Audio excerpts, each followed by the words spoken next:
Hey guys, welcome back to my channel. तो आज हम एक सस्पेंस से भरे हुए थ्रिलर ड्रामा को एक्सप्लेन करने वाले हैं। ये बहुत ही ज्यादा इंटरेस्टिंग होने वाला है और वो ऐसे ही क्योंकि आज के ड्रामा में एक्शन, लव, थ्रिलर और मिस्ट्री सभी आपको एक जगह पर मिलने वाली है। दोस्तों, यूजली हम कहते हैं ना कि जो इंसान सुसाइड कर लेता है उसका गेम खत्म हो जाता है, यानी कि उसकी लाइफ का गेम पूरी तरह से एंड हो जाता है।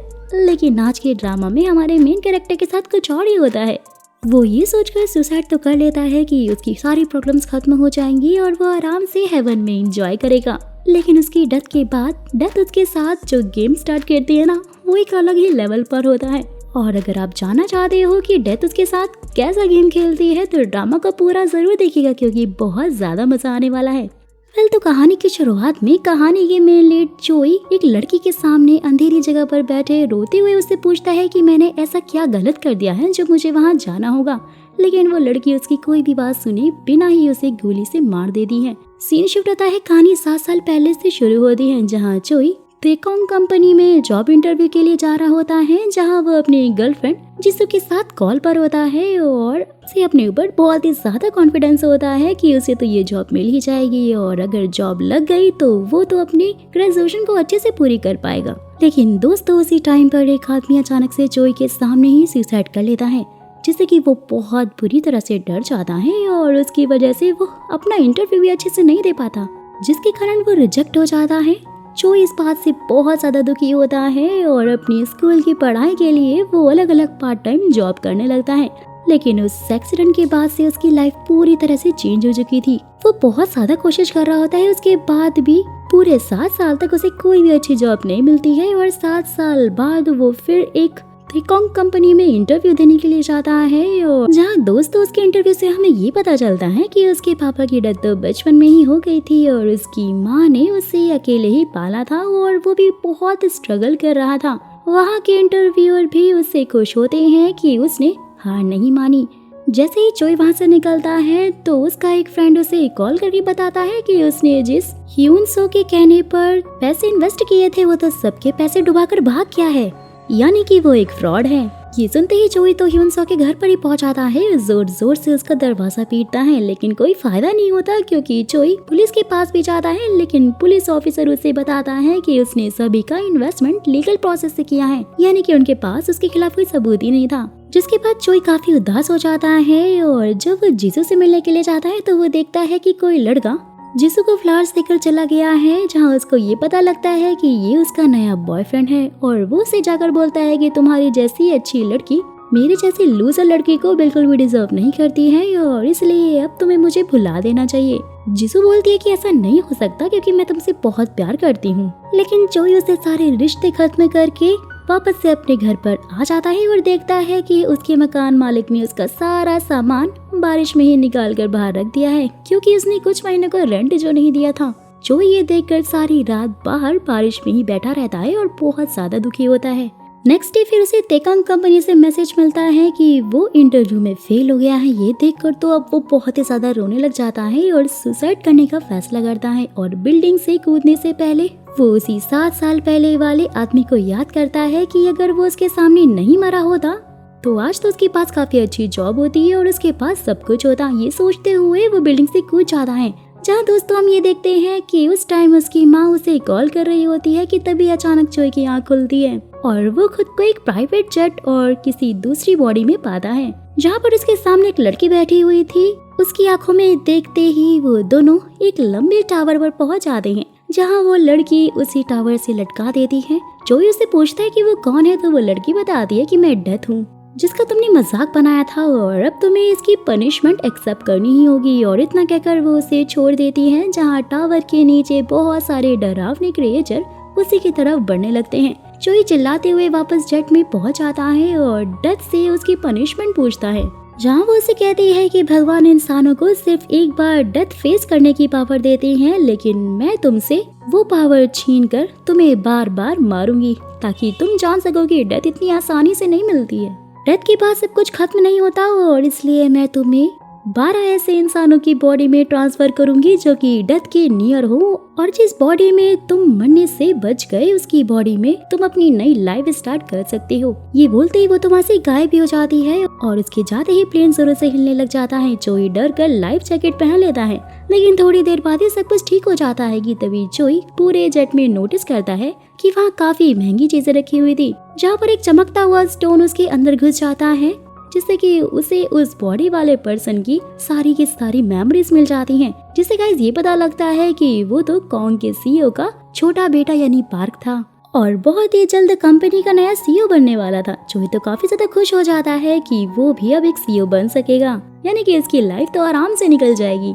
लेकिन उसी टाइम पर प्लेन का इंजन में ब्लास्ट हो जाने से पूरे जेट में आग लग जाती है और चोई की डेथ वहीं पर हो जाती है। चोई अब वापस से उसी जगह पर पहुंच जाता है जहां पर डेथ कुछ बुलेट्स लेकर बैठी हुई थी। चोई फिर उन बुलेट्स के बारे में पूछता है तो वो बताती है कि जितनी बार मैं तुम्हें इनसे शूट करूंगी तुम एक नई लाइफ में पहुंच जाओगे। चोई उससे पूछता है कि मैं इन डेथ को आखिरकार कैसे अवॉइड कर सकता हूँ और वो चमकता हुआ स्टोन आखिरकार है क्या। तो डेथ उसे बताती है कि वो पता करना तुम्हारा काम है कि तुम कैसे अवॉइड करोगे। और रही बात उस चमकते हुए स्टोन की, तो उस चमकते हुए स्टोन से तुम्हें उन सारे इंसानों की मेमोरी और एबिलिटी का पता लगेगा जिसकी बॉडी में तुम होगे। तो चोई उससे पूछता है कि अगर मैं 12 बार में भी नहीं मरा तो क्या होगा।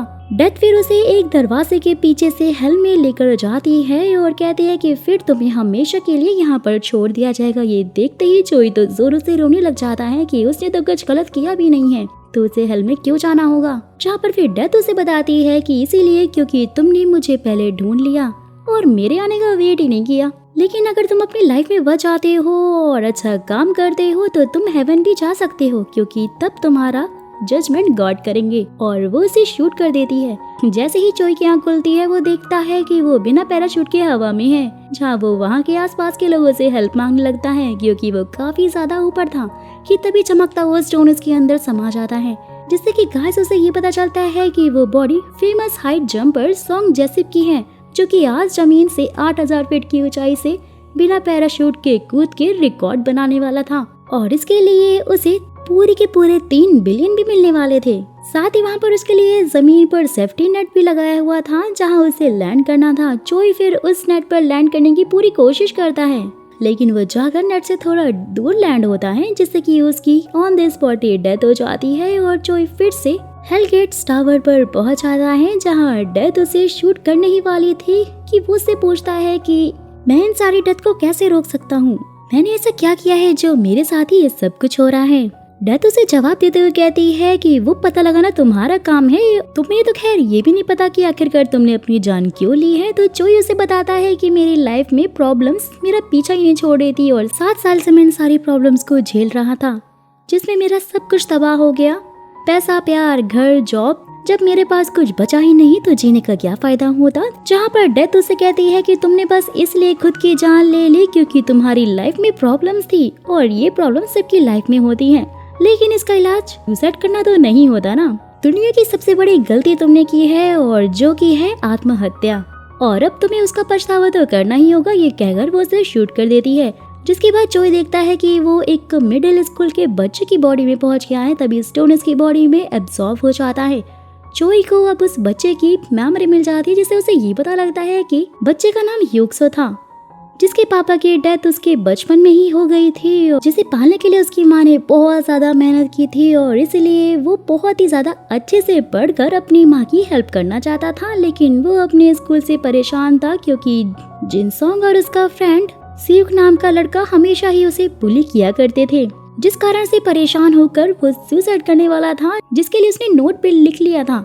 चोई फिर उसके नोट को पढ़कर अपना टाइम याद कर लेता है। जिनसोंग आकर ह्यूक को फिर से बुली करने लग जाता है, लेकिन इस बार उसकी बॉडी में ह्यूक नहीं बल्कि चोई था और इसीलिए वो उसे बहुत ज्यादा मारता है। जहाँ पर साइक भी पहुंच जाता है और आकर उस पर हावी हो जाता है। चोई उसके सामने नहीं टिक पाता और फिर सब लोग मिलकर उसे मारने लगते हैं, लेकिन वहाँ पर टीचर उन्हें देख लेते हैं तो वो रुक जाते हैं। और स्कूल खत्म होने के बाद जिनसोंग चोई को ऑडिटोरियम लेकर जाकर फिर से पीटने लग जाता है, जहाँ पर सीयुक उसे रोकने की कोशिश करता है, लेकिन जिनसोंग थप्पड़ मार के उसे पीछे कर देता है।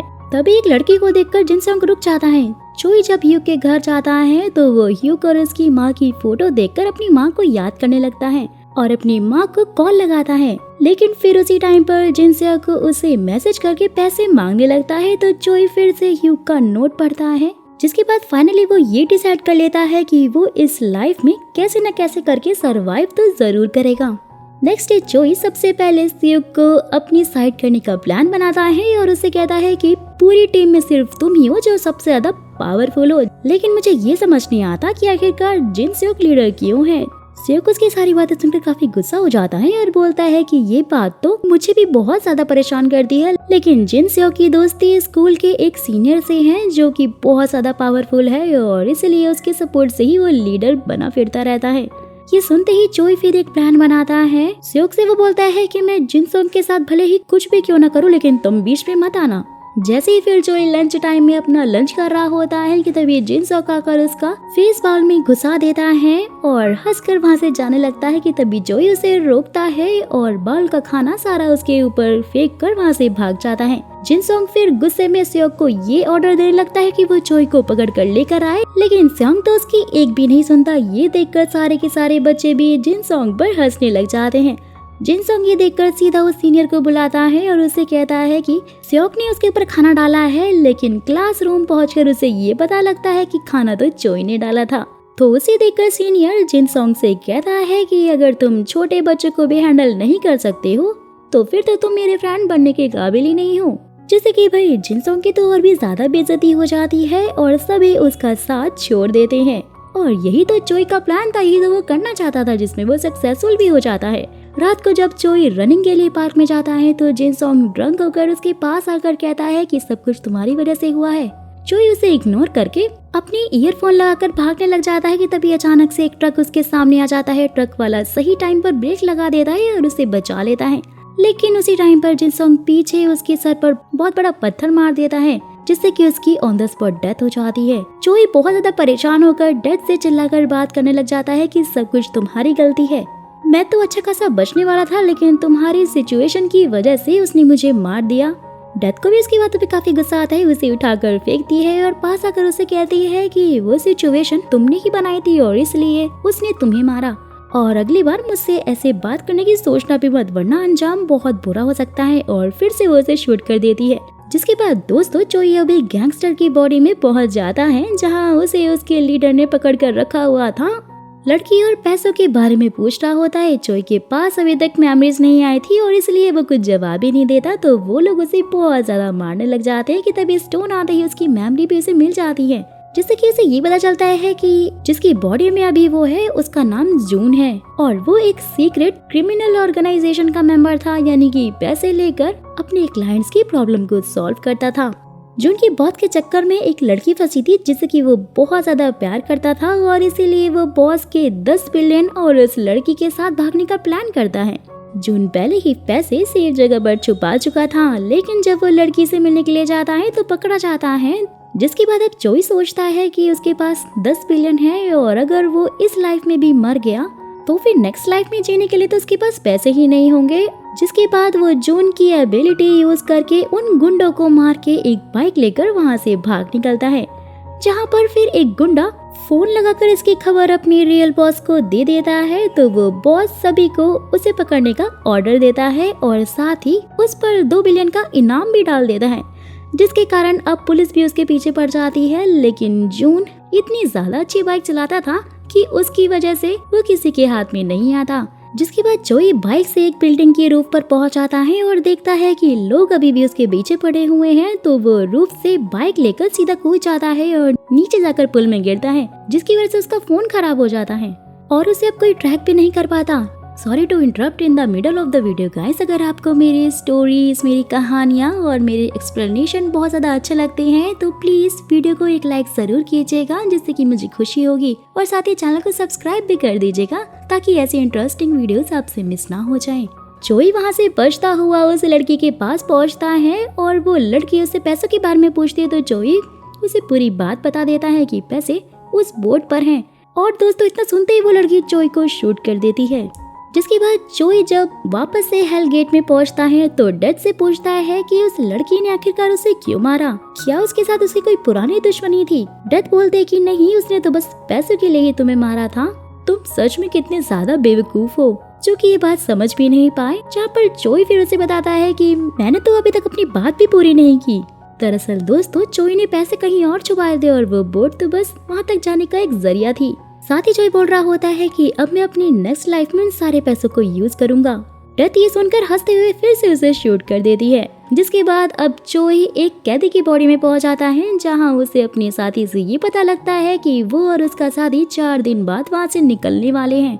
तभी फिर चोई उस सेल में लगी हुई अजीब सी पेंटिंग नोटिस करता है, जैसे कि कोई साइकोपैथ वहाँ पर रहता होगी। तभी वहाँ पर एक कैदी पहुंच जाता है, जिसे देखकर चोई उसे मारने लग जाता है, क्योंकि वो कोई और नहीं बल्कि जिन सॉन्ग था, जिसने कि उसे मारा था। और सभी लोग चोई को उससे दूर करते हैं, क्योंकि सबको लग रहा होता है कि जिन सॉन्ग उसे मार सकता है।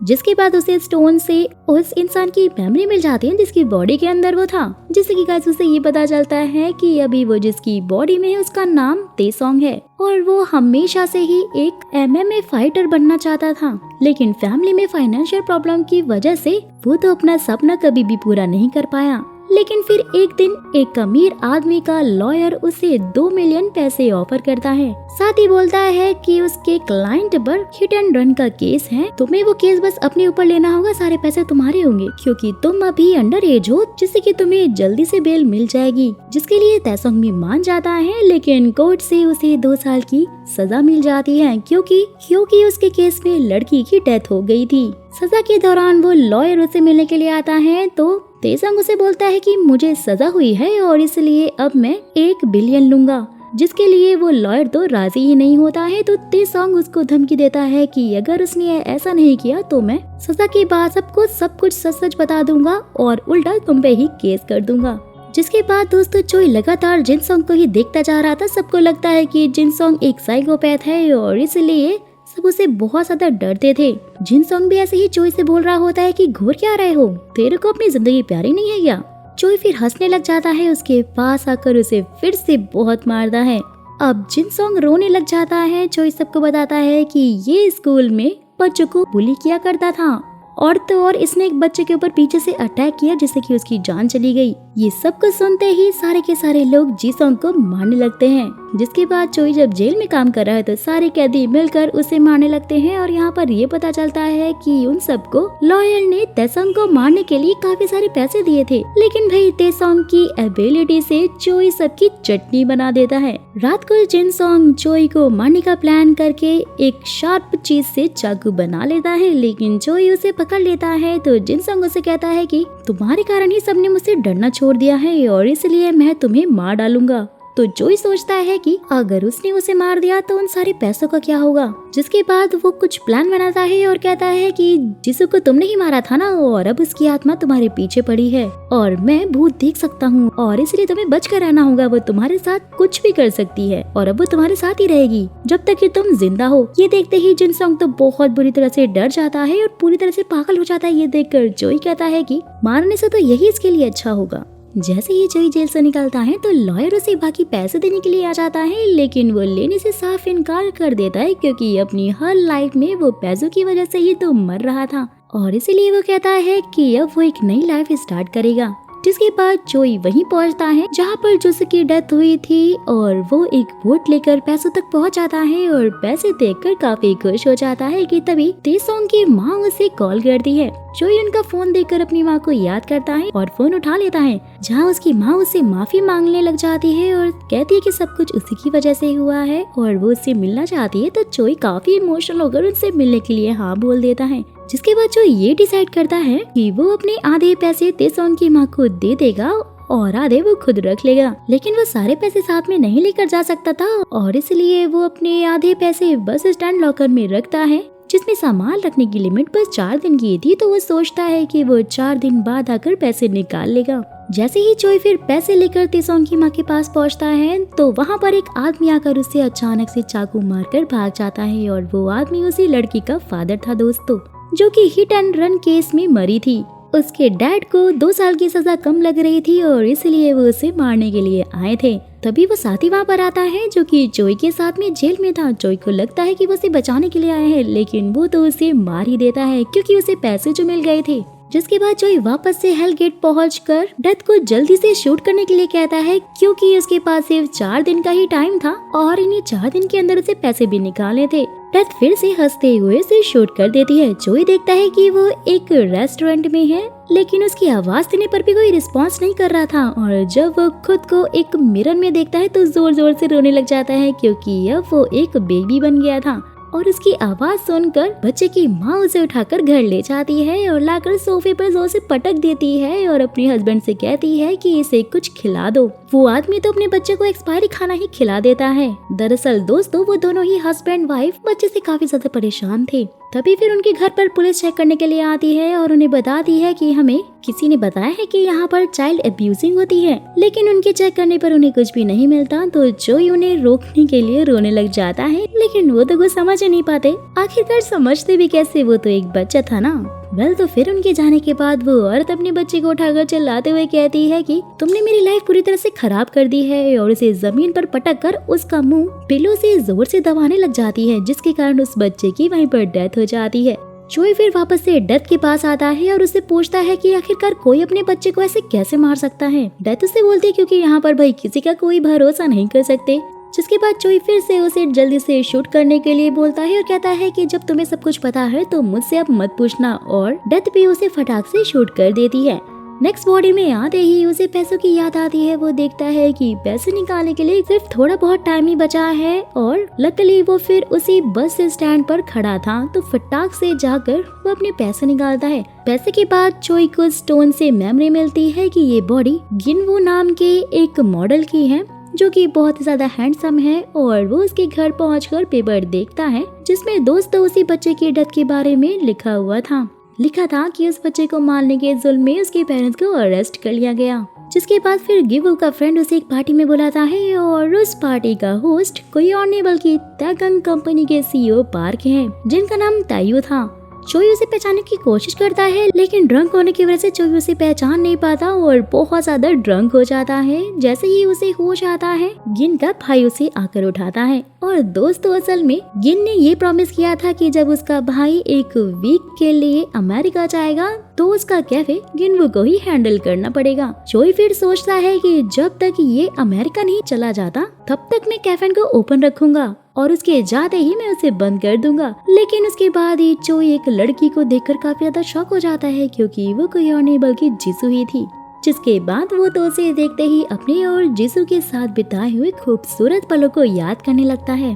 फिर वो अपने भाई से पूछता है तो उसे ये पता लगता है कि जिसू अब एक राइटर है और वो डेली कैफे में आती है और यहीं बैठकर स्क्रिप्ट भी लिखती है। और जैसे ही जोई नेट पर सर्च करता है तो उसे ये पता लगता है कि जिसू जो नॉवेल उसके साथ लिख रही थी उसे उसके लिए अवार्ड भी मिला था। जोई फिर लाइब्रेरी जाकर वो नॉवेल पढ़ता है और काफी इमोशनल हो जाता है क्योंकि जिसू ने कुछ सीन में उसके और जिसू के लव मोमेंट के बारे में भी लिखा था। वो याद करता है कि उसी लाइब्रेरी में वो दोनों अक्सर मिलने के लिए आया करते थे, जहाँ पर जिसू को एक पेन भी बहुत ज्यादा पसंद आया था, जिसे कि जोई ने खरीद कर उसे ये प्रॉमिस किया था कि ये पेन वो उसे तभी गिफ्ट करेगा जब वो एक अच्छी राइटर बन जाएगी। जोई ने वो पेन खरीद तो लिया था, लेकिन उसने अभी तक जिसू को दिया नहीं था। जहाँ पर जोई देखता है कि एक लड़का अपनी फैमिली के साथ जोई से मिलने के लिए आया है और वो नोटिस करता है कि ये कोई और नहीं बल्कि वही लड़का है जो कि जिसू को उस दिन फ्लावर दे गया था। जहाँ पर गाइस उसे ये पता चलता है कि जिसे उसने उसका न्यू बॉयफ्रेंड समझा था वो तो असल में उसका भाई था। और अब जोई सोचने लग जाता है कि उसे जिसू के लिए डेली कैफे ओपन करना पड़ेगा। नेक्स्ट डे वो फिर जिसू से कॉफी के साथ में फ्री केक देता है और फिर उसे नॉवेल के लिए एक आइडिया भी दे रहा होता है। जिसू उसकी स्टोरी सुनने को रेडी हो जाती है तो जोई तो उसे अपनी कहानी सुनाने लगता है कि कैसे एक पर्सन ने अलग अलग डेथ को एक्सपीरियंस किया, जिसू को उसकी कहानी काफी अच्छी लगती है। जोई फिर जिसू को नॉवेल पर ऑटोग्राफ मांगता है, तब वो नोटिस करता है कि ये तो वही पेन है जो कि उसने खरीदा था। जहाँ पर गाइस फ्लैशबैक से हमें ये पता लगता है कि जोई के फ्यूनरल पर उसकी माँ ने वो पेन जिसू को दे दिया था, जिसे देखकर जिसू बहुत ज्यादा रोई भी थी। और अब जोई डेली ही जिसू को अपनी कहानी सुनाता था, लेकिन उसने अभी भी अपने कैरेक्टर का नाम नहीं बताया था। फिर एक दिन जब जिसू घर जाने के लिए लेट हो जाती है, तभी बारिश होने लग जाती है तो जोई भागता हुआ उसके पास आकर उसे छाता देता है। जब वो वापस आता है तो एक कस्टमर से गिलास फूट जाता है और उसे उठाते हुए उसके हाथ में कट लग जाता है। तभी वो सुनता है कि कुछ लोग एक्सीडेंट की बात कर रहे हैं, बोल रहे हैं कि जो लड़की उसमें मरी है वो अक्सर ही इस कैफे में आया करती थी। ये सुनते ही जोई फिर जल्दी से उस स्पॉट पर पहुंच जाता है तो देखता है कि वहाँ पर जिसू का छाता पड़ा हुआ है। वो काफी घबरा जाता है और फिर सामने जिसू को सही सलामत खड़ा देखकर उसे चैन की सांस आती है। जिसू उसके हाथ में चोट देखकर उस पे पट्टी करने लग जाती है और उसे याद आता है कि जब जोई ने सुसाइड किया था तो वो कितनी ज्यादा परेशान हो गई थी। नेक्स्ट डे फिर जिसू जोई के मेमोरियल प्लेस पर जाती है, जहाँ पर जोई भी पीछे पीछे पहुंच जाता है कि तभी उसकी माँ उसे पूछती है कि वो कौन है, जहाँ वो बहाना बनाकर वहाँ से निकल जाता है और देखता है कि उसकी माँ उसे याद कर कर बहुत ज्यादा रो रही है। ये सब कुछ देखते जोई भी काफी रोने लग जाता है और अपने सारे पैसे एक लेटर के साथ अपनी माँ को दे देता है। और दोस्तों उस लेटर में उसने अपने आप को जोई का दोस्त लिखा था, जिसमें उसने ये भी लिखा था कि ये पैसे उसने इन्वेस्ट करके अर्न किए हैं। जोई फिर अपनी स्टोरी खत्म करके जिसू के साथ निकलता है तो उसे याद आता है कि ऐसे ही वो दोनों हाथ पकड़कर चला करते थे। जिसके बाद वो फिर जिसू को रोकता है और कहता है कि उसकी गर्लफ्रेंड थी जिसे कि वो बहुत ज्यादा प्यार करता था और वो लड़की बहुत ही ज्यादा अच्छी थी। मैंने बहुत सारी पार्ट टाइम जॉब्स भी की थी, लेकिन फिर भी वो लड़की मुझे सबसे इंट्रोड्यूस करवाने में बिल्कुल भी झिझकती नहीं थी। उसे बिल्कुल भी शर्म महसूस नहीं होती थी कि मैं उसका बॉयफ्रेंड हूँ। जिससे कि जोई को दोस्तों अचानक से जिसू की याद आ जाती है और फिर जोई उसे सब कुछ सच सच बता देता है कि वो स्टोरी मेरे बारे में है और मैं ही जोई हूँ। ये सुनते ही जिसू तो काफी ज्यादा शॉक हो जाती है और उसी टाइम पर कार आकर दोनों को ठोक देती है। जिसू की तो on the spot he death हो जाती है, लेकिन जोई जैसे ही उठकर देखता है कि उस कार का ड्राइवर कोई और नहीं बल्कि पार्क तैयू था। तभी फिर उसके हाथ में लाइटर देखकर जोई भी समझ जाता है इसी के लिए तेसांग जेल गया था और इसी ने पार्क को मारने के लिए जून को भी पैसे दिए थे। तैयू देखता है कि जोई जिंदा है तो वो फिर खुद को जाकर मार डालता है और थोड़ी देर बाद ही दोस्तों ये दिखाया जाता है कि क्राइम सीन पर एक नहीं बल्कि दो डेड बॉडीज थी और कुछ सामान भी पड़ा हुआ था, जिसमें जोई की फोटो भी पड़ी हुई थी। जिसके बाद जोई वापस से हेल गेट पहुंचकर जिसू को याद करते हुए बहुत ही ज्यादा रोने लग जाता है और डेथ के पास जाकर उसी की गन उस पर पॉइंट करके शूट कर देता है। सो दोस्तों जैसा कि हमने देखा कि यहाँ पर सबकी कहानियाँ एक दूसरे से जुड़ी हुई हैं और आगे की कहानी जानने के लिए आपको थोड़ा वेट करना पड़ेगा, क्योंकि ये था स्टोरी का फर्स्ट पार्ट। सो दोस्तों इस कहानी की स्टार्टिंग एक लाइव स्ट्रीम कर रहे आदमी से होती है, जिसने एक गिल हैक नाम के बंदे को बंद कर रखा हुआ था। लेकिन फिर उसी टाइम पर कोई आदमी आकर गिल को बचा लेता है और उसे अपने स्टूडियो में ले जाता है। वहां जाकर वो उसे बांध कर कटिंग मशीन से काट कर बहुत ही बेरहमी से मार देता है। सब कहानी फिर से पहुंचती है जहां पर लास्ट हमने छोड़ी थी, यानी कि जोई ने डेथ को शूट कर दिया था और साथ ही वो तैयू से बदला लेने के लिए खुद को शूट करने ही लगता है। लेकिन तभी डेथ पीछे से कहती है कि क्या तुमने कभी मौत को मरते हुए देखा है? मौत को तो कभी मौत आती ही नहीं है। जिससे कि जोई रोते हुए ऐसे पूछता है कि तुम जिसू की बुक क्यों पढ़ रही हो? तुमने उसे मारा क्यों था? डेथ फिर जिसू का फेस बनाकर कहती है कि वो पहले से ही तय था कि वो तो तैयू के हाथों ही मारी जाएगी। रही बात उसकी बुक की, तो वो मैं इसलिए पढ़ रही थी ताकि उसके कर्म जान सकूं कि उसे उसके कर्मों की क्या सजा देनी चाहिए। और ये कहकर वो जोई को फिर से शूट कर देती है। जोई जैसे ही अपनी आंखें खोलता है तो वो उसी आदमी की बॉडी में होता है जिसने गिल को मारा था और उसे स्टोन से उसकी मेमोरी मिल जाती है। जिससे कि दोस्तों पता लगता है कि उस आदमी का नाम जोंग जियोल है। बचपन से ही उसे पेंटिंग करना बहुत ज्यादा पसंद था, लेकिन उसकी पेंटिंग किसी को पसंद नहीं आती थी। और फिर एक दिन वो अपने सामने एक लड़की को मरते हुए देखता है जो कि बिल्डिंग से नीचे कार पर गिर गई थी और तब उसने उसी लड़की की पेंटिंग को बनाया था और वो पेंटिंग मिलियंस में खरीदी गई थी। तब से उसने लोगों को मार के उनके खून से पेंटिंग बनाना शुरू कर दिया था। बोले तो वो एक तरह का साइको ही हुआ। लेकिन यहाँ हैरानी की बात तो ये थी कि उसकी पेंटिंग्स बहुत ही अच्छे प्राइस में बिकने लगी। जिसके बाद दोस्तों जो यह फैसला करता है कि वो इस बॉडी से तैयू से बदला लेगा और वो उसी एक्सीडेंट पॉइंट पर पहुंच जाता है जहाँ पर तैयू ने जिसू को मारा था। वो फिर वहाँ के मेन होल से जिसू का पेन निकालता है जो कि तैयू ने पहले ही फेंक दिया था। फिर वो याद कर रहा होता है कि एक्सीडेंट के बाद तैयू ने अपने लॉयर को उसकी जिम्मेदारी लेने को कहा था और तो और उसके बदले उसे कहा था कि वो उसे उसकी दूसरी कंपनी का CEO बना देगा। ये सुनकर लॉयर ने उसकी बात भी मान ली थी और वहीं दूसरी तरफ तायू के डैड उसे एक सेमिनार में भेजते हैं जहां कुछ टेस्ट करके पता लगाया जाता है कि आजकल से सीईओ कंपनी में प्रॉफिट के लिए साइकोपैथ का वे यूज करते हैं। कहीं तायू भी उसका यूज तो नहीं करता, जिससे कि वो उसे कुछ फोटो दिखाकर चूज करने को कहता है, लेकिन तायू एक ऐसी फोटो चूज करता है जिससे कि साबित हो जाता है कि वो एक साइकोपैथ नहीं है।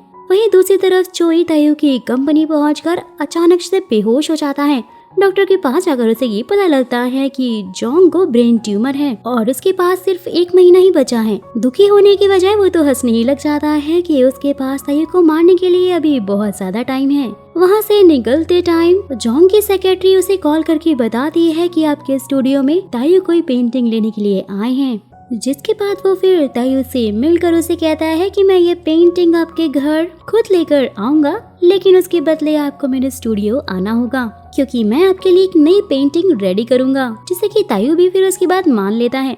नेक्स्ट सीन में तायू चर्च पहुंचकर अपने भाई पार्क की फोटो देखते हुए उसे याद करता है कि जब वो छोटा था उस टाइम पर उसने एक बच्चे को मारने की कोशिश की थी क्योंकि वो बहुत ज्यादा रो रहा था, लेकिन पार्क ने उसे देख लिया था और उसकी शिकायत उसने अपने डैड से कर दी थी। वो ये बात भी जानता था कि तायू ड्रग्स लेता है और फिर इन्हीं सारी बातों को सोचते हुए वो परेशान होकर फिर से ड्रग्स लेने लगता है, जहाँ पर उसकी असिस्टेंट उसे कॉल करके बताती है कि आपके पापा ने आज का सेमिनार जानबूझकर रखा है। तो तायू भी समझ आता है कि वो ये जानना चाहते हैं कि वो एक साइकोपैथ है या नहीं। जिसके बाद वो फिर अपनी कार बहुत तेजी से दौड़ाने लगता है, जिससे उसे डिटेक्टिव रन और जी ह्यून देखकर उसके पीछे ही लग जाते हैं। जैसे ही फिर वो पुलिस की गाड़ी देखता है तो रुक जाता है और जी ह्यून उसे स्टेशन चलने को कहता है, तो तायून उसके कमिश्नर को कॉल लगा देता है, जिससे कि जी ह्यून उसे कुछ भी नहीं कहता। फिर तो तायू उसे लगातार थप्पड़ मारने लगता है, जहाँ पर एन भी उसे रोकने की कोशिश करता है।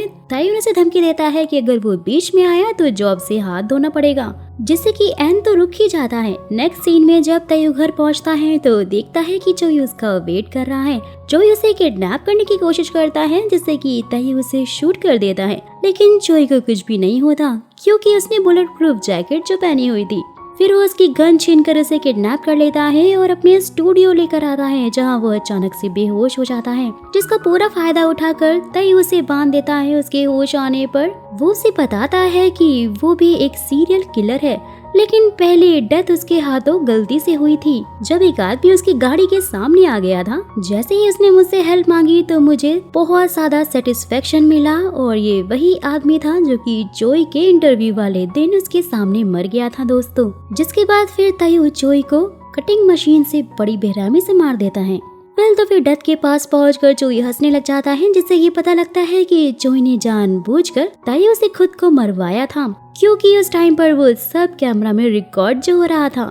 लाइफ और डेथ के ऊपर आप लोग के क्या थॉट्स हैं, ये सब भी आप हमारे साथ हमारे कमेंट बॉक्स में शेयर कर सकते हो, और जिनके भी मुझे कमेंट अच्छे लगेंगे ना, उन सब को मैं अपनी नेक्स्ट वीडियो में शाउट आउट देने वाली हूँ, तो इसलिए कमेंट करना बिल्कुल भी मत भूलिएगा। So back to the story. Death उसे शूट करके नई बॉडी में फिर से एंट्री दिलवाती है, जहाँ पर चोई किसी का पीछा कर रहा होता है और उसमें स्टोन ऑब्जर्व हो जाता है, जिससे कि उसे सारी मेमोरी मिल जाती है। जहाँ पर गाइस उसे ये पता चलता है कि जिसकी बॉडी के अंदर वो अभी है ना, वो किसी और की नहीं बल्कि डिटेक्टिव एन की बॉडी है। बचपन में जब उसके पापा की डेथ हो गई थी तब उसने सोचा था कि वो भी अपने पापा की तरह ही एक अच्छा पुलिस ऑफिसर बनेगा, क्योंकि दोस्तों उनकी डेथ एक केस को सॉल्व करते करते हुई थी। तो फिर एन पढ़ लिख कर पुलिस एग्जाम पास करके पुलिस ऑफिसर बन जाता है, लेकिन उसकी माँ उसे देखकर खुश नहीं होती, क्योंकि उन्हें बहुत ज्यादा डर था कि कहीं उनके बेटे का अंजाम भी उनके पति की तरह ना हो।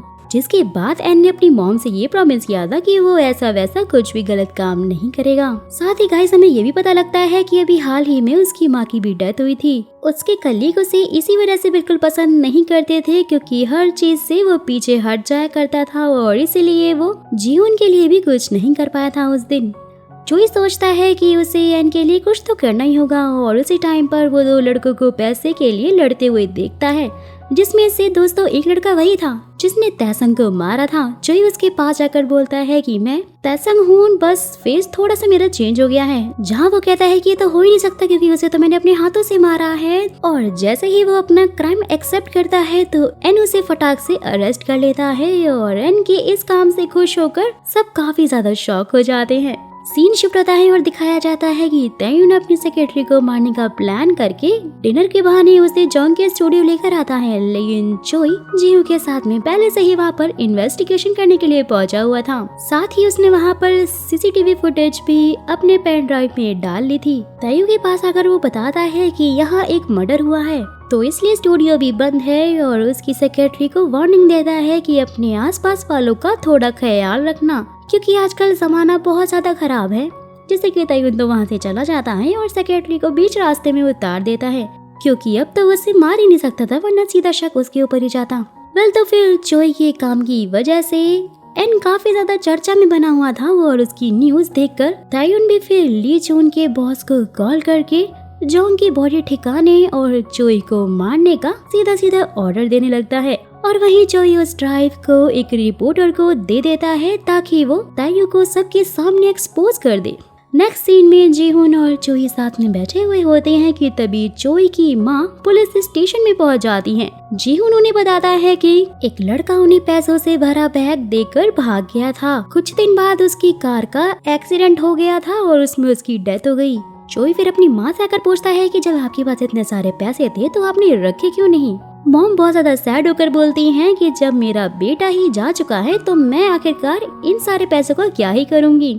नेक्स्ट सीन में चोई अपनी माँ के घर खाना खाकर जा रहा होता है कि तभी इसके ऊपर अचानक से चाकू से अटैक हो जाता है। वहीं दूसरी तरफ तयु अपने डैड से बात करते हुए पूछ रहा होता है कि क्या मैं आपको बिल्कुल भी पसंद नहीं हूँ, क्योंकि आपने बचपन में ही मुझे अब्रॉड भेज दिया था, और तो और अभी आप खुद मुझ पर नजर रखवा रहे हैं। लेकिन एक बात याद रखिएगा, जैसे दो भाई मरते दम तक लड़ते हैं ना, वैसे ही रिश्ता बाप बेटे का भी होता है। ये बोलकर वहाँ से चला जाता है। जैसे ही वो बाहर आता है तो उसे न्यूज चैनल का डायरेक्टर कॉल करके पेन ड्राइव के बारे में बता देता है। तयु भी फिर एक आदमी को कॉल करता है तो फोन चोई उठाता है और बोलता है कि जिसे तुमने मुझे मारने के लिए भेजा था ना, वो तो खैर मुझे मार नहीं पाया और अब तुम पुलिस स्टेशन आ जाओ। वेल, तो फिर थोड़ी देर बाद ही चोई को कमिश्नर के रूम में बुलाया जाता है, जहाँ तयु पहले से ही मौजूद था और वो उसका मुंह पैसे देकर बंद करवाने की कोशिश करता है। लेकिन वही चोई तो उसका एग्रीमेंट फाड़ कर ही वहाँ से चला जाता है और न्यूज चैनल पर न्यूज आने का वेट करता है। लेकिन फिर तभी दिखाया जाता है कि तयु ने सबके सामने अपने क्राइम को एक्सेप्ट करते हुए कहा है कि जॉन्ग ने मुझे किडनैप किया था और इसीलिए खुद की जान बचाने के लिए मैंने उस हैवान को मार दिया, जिसने कि 15 लोगों की जान भी ली थी। वीडियो का वही पार्ट शो किया जाता है जिसमें जॉन्ग उसे किडनैप करके लाया था और इससे उसके खिलाफ कुछ भी साबित नहीं होता, जिसके कारण उसे छोड़ भी दिया जाता है। इसके बाद कमिश्नर चोई और उसके सुपीरियर को तयु पर झूठे इल्जाम लगाने के लिए जॉब से ही निकाल देते हैं। नेक्स्ट सीन में तयु अपने प्लेन में ही अमेरिका के लिए निकला होता है और ड्रग्स लेकर सो जाता है। थोड़ी देर बाद प्लेन हिलने लग जाता है, जहाँ पे गाइस ये पता लगता है कि प्लेन तो ऑटो पायलट मोड पर था। न्यूज चलने लग जाती है कि तयु ने बस जॉन्ग का ही खून नहीं किया है, बल्कि उसने अपने भाई पार, जिसू, लीन और सभी लोगों को मारा है। जिसके बाद दोस्तों उस प्लेन में ये अनाउंसमेंट होती है कि ये प्लेन 3 सेकंड में ही फट जाएगा और इसलिए सभी जल्दी से अपना पैराशूट लेकर कूद जाएं। तयुन भी अपना पैराशूट लेकर जंप करता है और सेफली रोड पर लैंड हो जाता है। लेकिन दोस्तों उसी टाइम पर उसे एक कार ठोक देती है और उसका ड्राइवर कोई और नहीं बल्कि अपना चोई होता है। तभी फिर हमें एक वीक पहले का सीन दिखाया जाता है, जब तयुन ने अपना क्राइम को एक्सेप्ट किया था तो चोई ने वो सारे सबूत पुलिस को ही दिखा दिए थे, जो कि उसने तयु के खिलाफ इकट्ठा करके एक लॉकर में रखे हुए थे। जिसके बाद तयु ने उसे किडनैप कराया था तो फिर जीहू ने उसे बचा लिया था और चोई ने तयु के ड्रग्स को चेंज करके स्लीपिंग पिल्स रख दी थी। जिसके बाद उसने प्लेन में बॉम्ब लगाकर प्लेन को ऑटो पायलट मोड पर डाल दिया था और वो खुद पैराशूट लेकर कूद गया था। तयु की काली सच्चाई सबके सामने आ जाती है और फिर चोई तयु को मारने लगता है, जहाँ पर डेथ आकर उसे रोकती है, लेकिन वो तो रुक ही नहीं रहा होता है। लेकिन फिर दोस्तों उसी टाइम पे जिसू का पेन उसके पॉकेट में आकर गिरता है, जिसे देखकर वो काफी ज्यादा इमोशनल हो जाता है और वहाँ से जाने लग जाता है कि तयु भी उसे उसी टाइम पर पीछे से मारने के लिए आता है, लेकिन अचानक से उसका पैराशूट खुल जाता है और वो एक ट्रक से टकरा जाता है। सीन शिफ्ट होता है नेक्स्ट सीन में चोई तयु के लॉयर से जेल में मिलने के लिए जाता है और उसे कहता है कि मैं जानता हूँ कि तयु ने तुम्हारे साथ में क्या क्या किया है, और उसे एक चिप दिखाते हुए बोलता है कि ये कुछ और नहीं बल्कि तयु की कार के डैश कैमरा का चिप है जिसमें तुम्हारी बेगुनाही छुपी हुई है। जिससे कि लॉयर खुश होने लगता है कि अब तो वो बच जाएगा, लेकिन चोई उस चिप को चबा ही जाता है और मुंह से बाहर रखते हुए कहता है कि तैयू के क्राइम में तुमने उसका पूरा पूरा साथ दिया था और इसलिए तुम सजा के लायक हो, तो अब तो तुम यहीं सड़ोगे। और वही न्यूज में बताया जाता है कि तैयून एक्सीडेंट के बाद से हॉस्पिटल में ही है और उसकी हालत बहुत ज्यादा खराब है। जब वो ठीक हो जाएगा तो उसे जेल में भेज दिया जाएगा। एक्सीडेंट में तैयू के पैर चले गए थे और उसके बाद चोई उससे मिलने के लिए जाता है तो कहता है कि तुमने बहुत लोगों को मारा है ना, और इसलिए तुम्हें मौत इतनी आसानी से तो नहीं मिलेगी, बल्कि तुम तो तड़प तड़प कर मरोगे, और इसलिए अब तुम आराम से यहीं बैठकर तड़पो। साथ ही एक बात बहुत अच्छे से याद रखना कि किसी की जान लेने का अंजाम क्या होता है।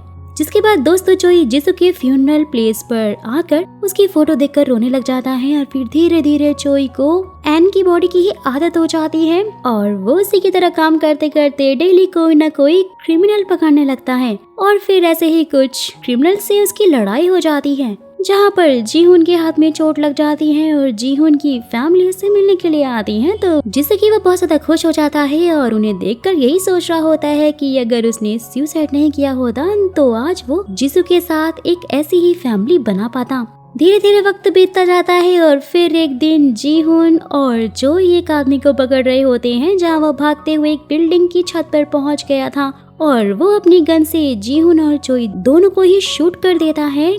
चोई भी उसी टाइम पर जीहुन की तरफ देखता है और उसकी फैमिली को याद करने लगता है, जिसके बाद वो उस आदमी की तरफ बढ़ने लगता है और उसे लेकर वहाँ से कूद जाता है, जहाँ पर दोनों की डेथ हो जाती है। और अब चोई फिर से डेथ के पास पहुँच जाता है और बोलता है कि उसने खुद को नहीं मारा है, बस जीहू की जान बचाई है क्योंकि उसकी एक फैमिली है। तो इसका साफ मतलब यही हुआ कि मैंने एक बहुत ही अच्छा काम किया है। डेथ उसे बोलती है कि क्या सच में, और हंसते हुए उसे दोबारा से शूट कर देती है। जिसके बाद चोई एक भिखारी की बॉडी में आ जाता है और याद करता है कि अच्छा इसीलिए डेथ है और अब उसने मुझे भिखारी बना दिया है। तभी फिर उसकी नजर सीसीटीवी पर चल रही न्यूज पर पड़ती है, जहाँ एन की बहादुरी की ही बातें चल रही होती हैं। ये देखकर चोई उसके फ्यूनरल में जाने का फैसला करता है और वहाँ जाकर वो जीहू और उसकी फैमिली को देखता है, जो कि एन के लिए काफी दुखी हो रहे थे। और उसी टाइम पर एक अफसर उसे कुछ खाना देकर वहाँ से भगा देता है। जैसे ही वो वहाँ से जा रहा होता है तो देखता है कि जीहुन खुद को एन की मौत का जिम्मेदार मानकर काफी रो रहा होता है और वो उसके पास जाकर उसे समझाता है कि खुद को दोष मत दो, वरना फिर एन को काफी बुरा लगेगा, क्योंकि उसने जो कुछ भी किया है तुम्हारे लिए ही तो किया है। और जैसे ही जीहुन उसे पूछता है कि आखिरकार तुम हो कौन, चोई को फिर जिसू की बात याद आती है कि अगर हमें जीना है तो खुद बनकर जीना होगा। और फिर चोई सोचने लग जाता है कि सही में मेरी अब तक की सारी लाइफ वेस्ट ही थी, क्योंकि मुझे तो कोई जानता ही नहीं था, आखिरकार मैं हूँ कौन।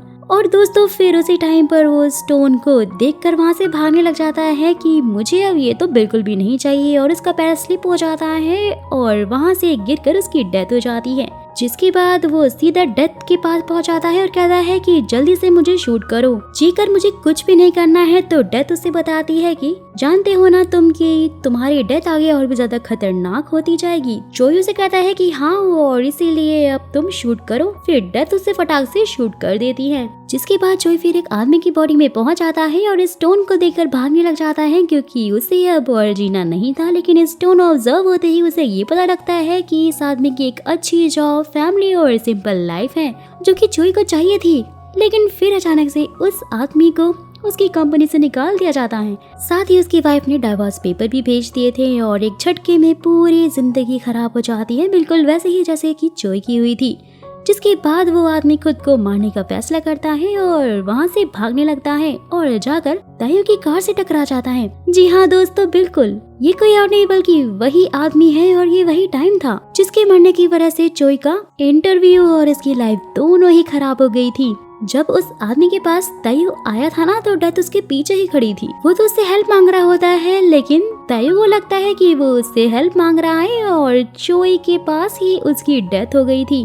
डेथ के पास पहुंचकर वो फिर उसे शूट करने के लिए कहता है, तो डेथ उसे बोलती है कि तुम्हें लगता है कि तुम मुझे ही मेरे गेम में हरा पाओगे। तो जोई बोलता है कि नहीं, मैं तो वैसे भी हेल जाने वाला हूँ और इसीलिए अच्छा तो यही होगा कि अब मैं जल्द ही मर जाऊँ, और इसीलिए जैसे ही मुझे नेक्स्ट लाइफ मिलेगी तो मैं खुद को मार लूंगा।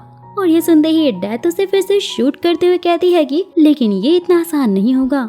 और जैसे ही जोई देखता है कि वो अपने खुद के घर में है और उसे ये पता लगता है कि वो अपनी माँ की बॉडी में है, वो स्टोन देखकर रोने लग जाता है। बोलता है कि प्लीज ऐसा मत करो, लेकिन वो उसमें ऑब्जर्व हो जाता है और फिर से वो अपनी माँ की लाइफ को देखता है कि उन्होंने बहुत सारी जगहों पर काम करके मुश्किलों से उसे पाला था और जब उसने सुसाइड किया था तभी उसी टाइम पर उसकी माँ उसे कॉल भी कर रही थी और जब उन्हें जोई की डेथ के बारे में पता लगा था तो वो खुद को ही दोष दे रही थी कि मैं अपने बेटे को एक अच्छी लाइफ भी नहीं दे पाई, मेरी वजह से ही वो मर गया है। और वो अपने फ्यूनरल में जिसू और माँ को देखते हुए बहुत ज्यादा रोने लग जाता है और ये सब कुछ देखते ही गाइस उसे ये याद आने लग जाता है कि जब वो डेथ से कह रहा था कि उसने खुद की जान ली है, किसी को भी उसका कोई दुख नहीं पहुँचाया है। तो ये सब याद करके जोई फिर फैसला करता है कि अब वो खुद को नहीं मारेगा और साथ ही वो अपनी माँ की बॉडी में ही बची हुई लाइफ को कंटिन्यू करेगा, यानी कि अब यही उसकी पनिशमेंट होने वाली है। कि तभी जोई एक सीन को याद करता है कि जब उसकी माँ उसकी फोटो को देखकर कि वो अपने अगले जन्म में किसी अमीर पेरेंट्स के यहाँ पे जन्म ले, मेरे यहाँ पर नहीं, क्योंकि मैं तो उसका कभी अच्छे से ख्याल भी नहीं रख पाई, जिस कारण से मैं तुम्हारी माँ कहलाने के लायक ही नहीं हूँ। वहीं जोई पीछे खड़ा हुआ ये सब कुछ देखकर बहुत रो रहा होता है और कह रहा होता है कि नहीं माँ, सारी गलती मेरी ही है, मैंने ही अपनी माँ को बहुत ज्यादा हर्ट किया है जो कि मुझे नहीं करना चाहिए था और इसलिए मैं चाहता हूँ कि नेक्स्ट लाइफ में मैं आपका बेटा ही बनूं। जिसके बाद वो एक जगह पर पहुंच जाता है, वहाँ का नजारा बहुत ही ज्यादा खूबसूरत होता है दोस्तों। और जब वो वहाँ से नीचे उतर रहा होता है तो उसका पैर स्लिप हो जाता है, लेकिन वो अपनी माँ से बोलता है कि आपको बिल्कुल भी मरना नहीं है। जिसके बाद वो हिम्मत करके उठती हैं और रोड पर पहुँच जाती हैं और उसके बाद वो हॉस्पिटल में होता है और धीरे धीरे 2 साल बीत जाते हैं। वो देखता है कि उसकी माँ उसकी ग्रेजुएशन की फोटो देख रही होती है और फिर उनकी वहीं पर डेथ हो जाती है। जोई फिर सोचने लग जाता है कि लाइफ को तो मैंने कभी मौका ही नहीं दिया, उसे समझने की कोशिश ही नहीं की और इसलिए मैं कभी भी नए फूलों की तरह खिल ही नहीं पाया, क्योंकि मुझे हमेशा यही लगा कि लाइफ में सब मेरा साथ छोड़ देंगे और कोई भी मेरी इम्पोर्टेंस को नहीं समझेगा, जहाँ की मैं पूरी तरह से गलत था। मैंने सबको हर्ट किया और अगर लाइफ की सारी प्रॉब्लम्स को फेस करते जाओ, से कभी भी हार ना मानो तो वो फिर एक दिन जरूर खुशहाल होती है। जिसके बाद दोस्तों वो डेथ के पास पहुंचकर खुद को एक और मौका देने के लिए रिक्वेस्ट करने लग जाता है कि अब वो जोई बनकर ही जीना चाहता है, सब कुछ ठीक करना चाहता है। जहाँ पर डेथ उससे बोलती है लेकिन अब तो मेरे पास कोई भी बुलेट नहीं बची। जिसके बाद जोई रोते हुए से रिक्वेस्ट करता है, तभी फिर डेथ उसे एक और बुलेट दिखाकर गन में लोड करती है और कहती है कि अब तुम्हारा फैसला खुद गॉड करेंगे, क्योंकि मेरे इस गेम में तुमने मुझे हरा दिया है। अगर ये गोली तुम्हें लगी तो तुम अपनी लाइफ फिर से स्टार्ट कर सकते हो। तो जोई पूछता है कि अगर ये गोली मुझे नहीं लगी तो डेथ बोलती है कि फिर तो मैं भी नहीं जानती कि तुम्हारे साथ क्या होगा। जिसके बाद जोई उस गन से खुद को ही शूट कर लेता है और देखते ही देखते दोस्तों लकीली वो बुलेट भी उसे लग जाती है और वो वहीं पहुंच जाता है जहां उसने सुसाइड की थी। जिसके बाद वो अपनी माँ का फोन भी उठा लेता है और उसका नोट हवा में ही उड़ जाता है। और तो और इसके साथ ही दोस्तों वो अपनी लाइफ को फिर से अपनी माँ और जिसू के साथ शुरू करने का फैसला करता है। और ये थी इस स्टोरी की हैप्पी एंडिंग, जो कि मुझे तो बहुत ही ज्यादा अच्छी लगी। तो अगर आपको भी अच्छी लगी हो तो मुझे कमेंट करके जरूर बताइएगा। साथ ही दोस्तों अगर आपको मेरा एक्सप्लेनेशन और मेरा काम थोड़ा सा भी अच्छा लगता है ना, कमेंट बॉक्स में गुड वर्क या नाइस वर्क जरूर लिखिएगा, जिससे कि मुझे ये भी पता चल सकेगा कि मेरी वीडियो को लास्ट तक कौन देखता है। साथ ही अगर चैनल पे नए हो ना, पहली बार चैनल पे आए हो और अभी तक सब्सक्राइब नहीं किया है तो क्या करो यार, फटाक से सब्सक्राइब करो ताकि नेक्स्ट वीडियो आपसे मिस ना हो जाए।